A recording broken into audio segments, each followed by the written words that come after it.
xe cái đi đâu.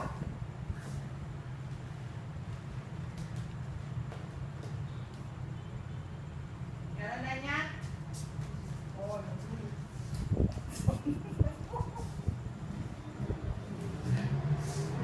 đây con.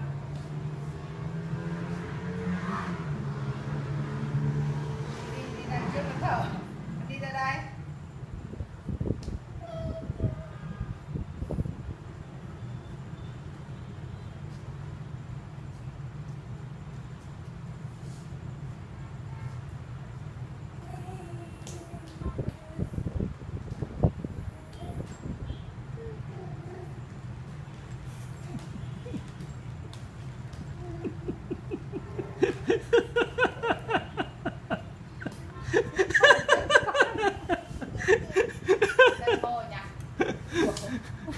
Tối là bố con bắt con xanh lúa nhỉ? Tối mọi người đi ngủ rồi con bắt con xanh lúa.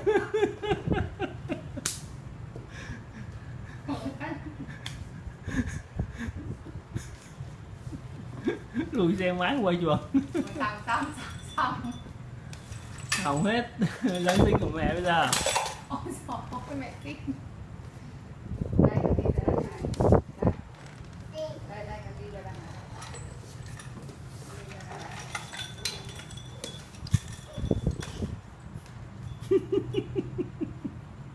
Đi không vớt mà cứ đun cái xe.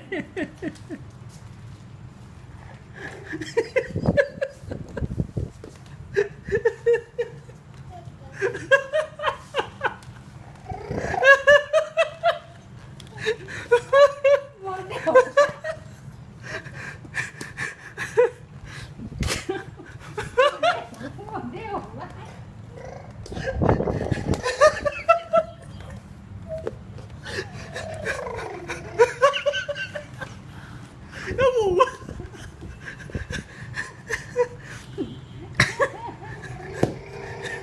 Tên bố.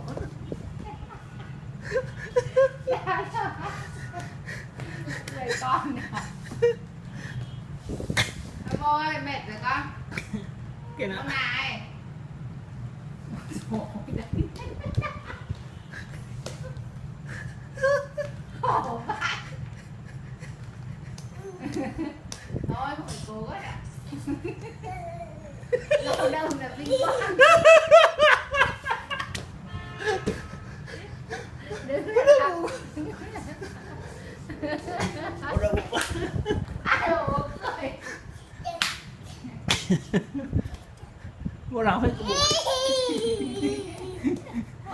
Con. Thấy chưa? Nó ăn được ít cháo ít sữa mà nó lại đi nó đun ra.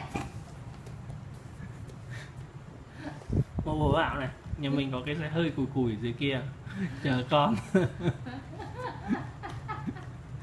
Chừng nó cũ một vài năm nữa kiểu gì chậm dậy.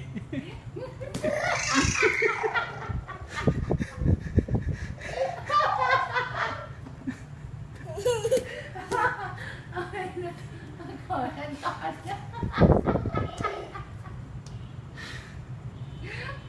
Khả năng thời gian tới xe của bố mà có ban đấy, không phải lo. Không, mô xuống đầy làm sao.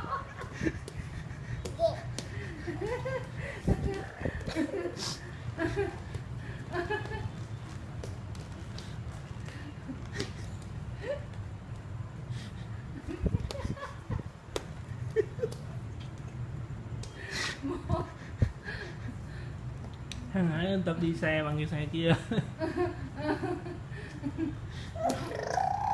Hãy để bế nó ra nào. Nó mệt rồi sao?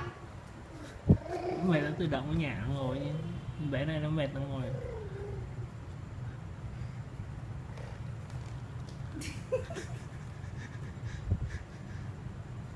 Nhễ nhại mồ hôi ra kìa.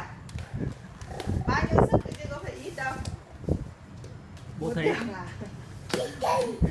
Thế à? Phải biết thôi. Em đẩy xe đi đâu đấy?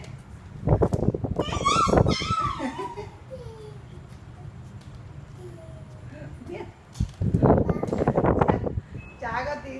tính ông mua cái đúng là phu xe.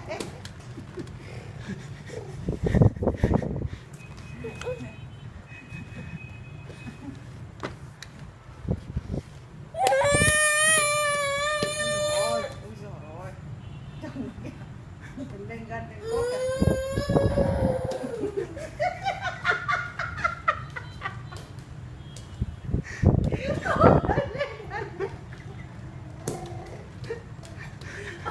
Ôi giời ơi con này mệt chưa? Đâu con đi ra đây.